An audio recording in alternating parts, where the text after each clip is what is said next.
Social signals in Google rankings. If you've ever watched American Idol, the judges always seem to mention an X factor. Something special, something intangible that makes one singer better than the other.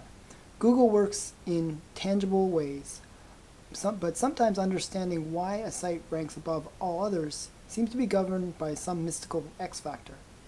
Usually, within seconds of looking at a site, I can guess how well or not it will rank. This might all change if Google starts using social signals as a ranking factor. Social signals add an X factor to the rankings because it's something that is not measured by the page content or traditional backlinks. It's actually looking at something called social signals. And social signals are tweets, likes, digs, Google Pluses, etc. And basically they're measures of social approval of how good the content is. So the more socially positive the page, the more rankings it will enjoy. So you basically have to figure out how to embrace social signals. So let's see how do you see these social signals? Well, one way you can use to be that you could use Google's own social graph API, which showed the social connections and allowed developers to use the social information gathered by Google. However, Google's social graph will be retired on April 20th. So we're tough out of luck on that one. But there's still other tools that we can use.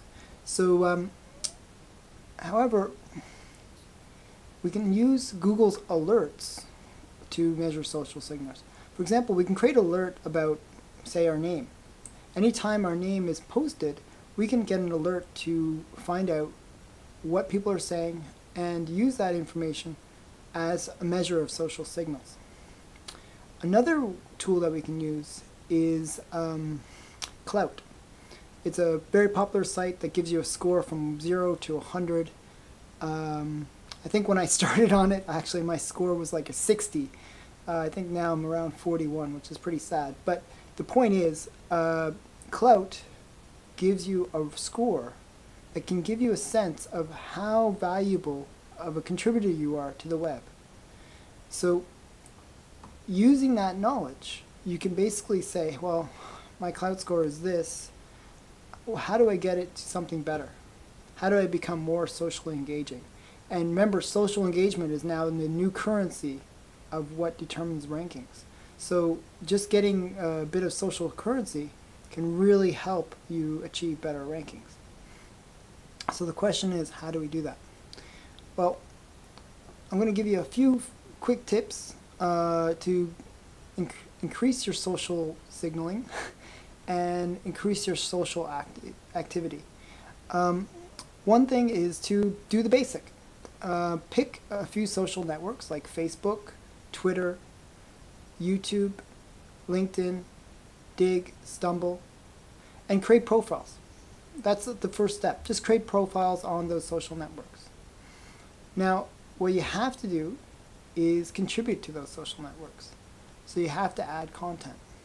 Now, if you use a simple connection tool called PingFM, you can basically post out content to one of those social sites, and then it'll be updated on all the others.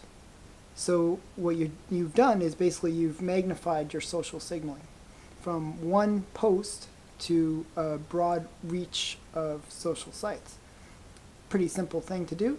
So remember, create the profiles, then connect it through PingFM. So that's step number 2.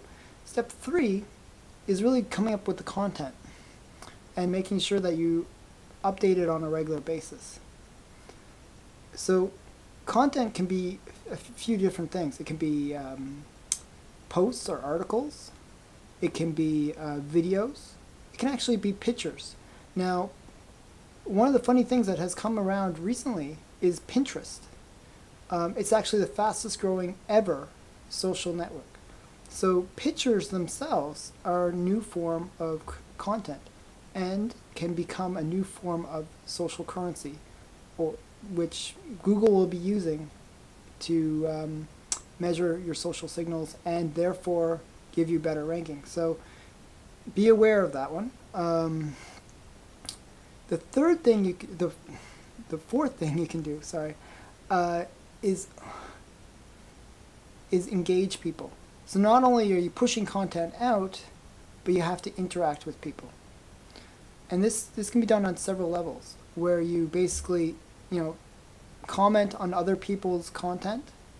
You encourage people by, thanking them if they reply or retweet to one of your Twitter posts. And another thing you can do is really get to know the people that are following you. And this means like reading some of the stuff that they say and commenting on it and engaging on it.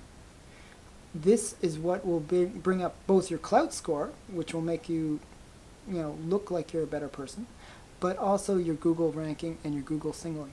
And the thing is, when you do things that say thank you to another person, that engage people, people will generally engage back. So that means that you will get more retweets, more positive feedback, and you will get the social signals that you need in the next generation of Google rankings to really get to the top of the list. Now, just so you know, social signals is not something that is maybe known today as a ranking algorithm, but 2 years ago, I would do Twitter posts, and I would notice within minutes, literally minutes, that those posts would be ranked at the top of Google. That was 2 years ago. Now, fast forward to today, those things are almost instantly being updated. So Google is definitely using social signals. Matt Cutts, a Google spokesperson, spoke to this point very precisely and said Google is using social signals. How much weight they put on them now, maybe not much. But with Google Plus being recently launched, definitely in the near future, social signals will become a major ranking factor and should be very much implemented into any SEO strategy moving forward. So I hope you liked this video on social signals and Google rankings. And please feel free to comment. I will get back to you, and I enjoy any comments that are being made. And thank you for watching.